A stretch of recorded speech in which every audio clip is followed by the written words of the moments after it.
So you want to get into off-road adventures, but you're not sure where to start when it comes to upgrading your car? I'm going to share my tier list of 5 upgrades that I think are worth considering if you're a beginner. The good news is you can do this with just about any car. It just depends on what level of off-road adventure you're wanting to do. Some cars are better obviously than others. If you're looking at like Jeeps, 4Runners, trucks, big SUVs, those are going to be pretty capable right out of the gate. I would recommend that if you're getting into off-road adventuring, that you at least have an SUV or at least a crossover. These will typically give you more ground clearance, more storage options, and more comfort when going off pavement, and a lot of these vehicles now come standard with all-wheel drive. Let's go through this tier list, starting with most important to least important. And this is obviously all based on my own experience and my personal opinion for what worked for me. The number one most important upgrade you should start with is definitely tires. I just want to preface before we get into this that my car is very dirty and needs a wash, I know that, so don't judge me. Regardless of what car you have, if you have the wrong tires for going off-road, you're not going to have the best time and there is a potential of getting stuck. And if you're just getting started, this is probably your daily commuter as well, so you want to consider some tires that are going to be pavement friendly, are also going to work and give you the best traction on off-road trails. So you're going to look at getting a good all-terrain tire. Immediately get rid of those slick street tires, useless tires. I can say this with confidence because this was the first purchase that I made for my Subaru. I picked up a set of the Falcon Wild Peak AT Trails. These are an all-terrain tire. They ride great on pavement and they did amazing out on the trails. I've taken my Subaru out to the Anza-Borrego Desert a few times and it's very rocky and sandy conditions out there, very dry. A few of the trails we went on had really deep sand. I mean like a few inches of sand. And the all-wheel drive system on the car did amazing. I know that helped out a lot, but the tires, 100% the traction on the tires saved me from getting stuck out there. If I would have tried to do that trail in my stock tires, I 100% would have gotten stuck and had to get pulled out of there. Number 2 would be lighting. If you have a newer car, chances are you have some pretty bright LED headlights already. But once you get up to those more remote areas, it's going to get really dark, like really, really dark. And having some extra lights in your car in those instances is really going to help. Something like this right here. My first recommendation when it comes to lighting would be ditch lights. These lights should be angled to the left and the right, and they basically will fill the areas essentially where your headlights end. Now, having light in these areas is important for a few reasons. First is to see the terrain. If you're driving along a road and there's ledges or the road's washed out or there's something off to the side of the road that you want to be cautious of, you'll be able to see it much better when you have a broader range. Second is for spotting wildlife like deer. Driving through the Coral Sand Dunes State Park, a little back 2-lane road, super dark out there. Without the ditch lights, we wouldn't have been able to see all the deer that were along the sides of the road just grazing. And a few times they decided to bolt in front of the car when we were driving. So being able to see them ahead of time and kind of prepare for that really helped us. The reason I recommend ditch lights is because of the examples I just gave you, but also because they're a fairly inexpensive investment. I think I paid $150 for my pair, and they have the snap-off covers, so I can either have white light or I can have amber lights.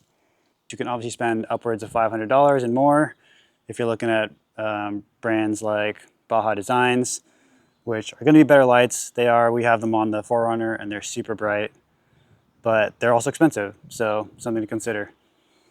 Now, another great option, if you have the budget for it, it's obviously more expensive, would be a light bar. You need to make sure you have a way of mounting it, first of all. So if you have a roof rack system or some crossbars or something to mount it up to, it's not going to work on every vehicle. They do add a lot more light. They're great for just having a greater, broader field of light, as well as being able to just go really far ahead and just see much further than your headlights can. If I was going in order, especially if you're a beginner, I would definitely do the ditch lights first, and then maybe look at doing a light bar second. Number 3 on this list is underbody protection, or body armor. Somewhat dependent on where you live and where you plan to take your car off-roading. If you live somewhere where it's mostly mellow forest roads or fire roads, then body armor may not be a top priority for you. But if you're somewhere near the deserts or rocky terrain like we are, then it's definitely worth looking into. You want to at least cover some of the important parts under your car so you don't get damaged and you don't get stranded out there. If you are interested in body armor for your car and you have the budget for it, I would first recommend doing a skid plate on the front. That's going to protect your engine, your transmission, your oil pan, kind of some key components to make sure your car is running. And depending on what car you have, depends on the type of aftermarket options you have for additional armor. But like I said at the beginning of this one, if you're doing mostly forest roads and basic trails, fire roads, things like that within parks, then you probably don't need to worry about the body armor just yet. Not until you start getting the stuff that's a bit more rocky, a bit more intermediate, I'd say. Number 4 upgrade would be storage. Now the best storage option for you is really going to depend on how long you're planning to go on a trip for and who's all going with you, depending on how much more space you need. Are you doing a solo trip? Are you going with friends? Are you going with your significant other and your 2 crazy dogs? Each of these scenarios is going to require different amounts of gear and as well as necessities like water and food. If you're planning on doing a road trip for multiple days, having extra storage options is going to help tremendously. Having more space to carry gear, but also having space to organize everything. So here's a few ideas for storage to help you get started. So a roof rack system or crossbars would be ideal. On my car, on the Subaru Outback, it has these built-in crossbars already on the vehicle. These ones are pretty cool because they actually hinge out and I can close them up so they're running parallel with the car. But a lot of cars nowadays have at least these crossbars going across, so you have some mounting options. And then if you wanted to spend more and get even more customization options, you can get a full rack system from Princey Racks or someone like that, as long as it fits with your vehicle. Having crossbars like this gives you options. I have bike racks up there currently. You can add cargo boxes, cargo baskets, kayaks, snowboards, or whatever you're into. So another idea is interior organizers, like this MOLLE panel right here.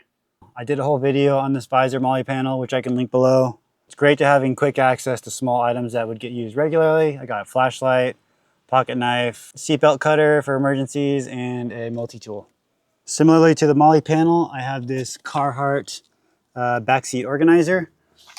This thing's been really cool. It's a mesh pocket right here, a fixed pocket here, and then this one has a button closure. It's got random little pockets here. It's got little MOLLE hooks right here if you want to loop other things on. Then it has a big storage pocket in the bottom, which right now I just have some maps of national parks that I'm keeping in there. So another great inexpensive option for organizing inside the car. Third option for storage, I would definitely recommend investing in some sort of cargo totes. We just purchased these ones from CDO at Overland Expo, and we haven't filled them up yet, but have these clear tops on them, which is really cool, so you can see everything that's inside. And then they also have these dividing walls inside, so you can organize everything. So stuff just rolling around all loose in there. They come in a bunch of different sizes, so depending on the type of gear you're bringing, you can definitely customize it, fit your needs, which is really cool. And they're just super strong. I mean, you could like stand on top of this thing and it's not going to break. We went with the newer ones also, so these newer ones are weather sealed. They have a gasket on the inside of the lid and they snap closed, so you don't have to worry about water or moisture getting inside of your stuff. Number 5, suspension.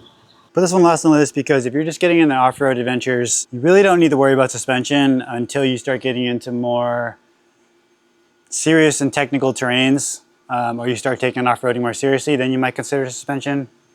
But it's also going to be more limited based on what car you have. Most of the people that are putting suspension upgrades in their car, they already have off-road focused vehicles. So if you have something that's more of just a crossover or a smaller SUV, chances are you're not going to have much options as far as suspension.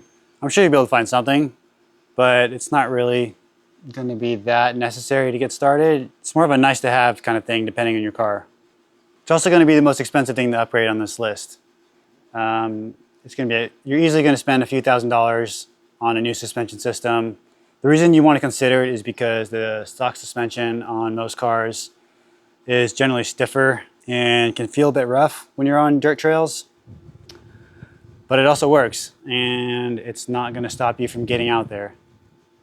Now, if you do have a more off-road focused vehicle, like I mentioned, 4Runner in our case, and you have the budget to upgrade your suspension, you're going to have a smoother ride, and it's going to be able to handle the different terrains a lot better. And if you're wanting to get more ground clearance, if you're going to do suspension, you can do a lift-in suspension kits, so you can get some added ground clearance as well. So that's going to be my tier list for upgrading your car to get the most out of it for off-road adventures. I hope that's helpful to anyone who's a beginner here or looking to just get started. If you guys have any questions or want to share what else has helped you, leave a comment down below for us. Would love to keep the conversation going and curious to see what you all are doing with your vehicles. And we'll see you guys in the next one. Peace.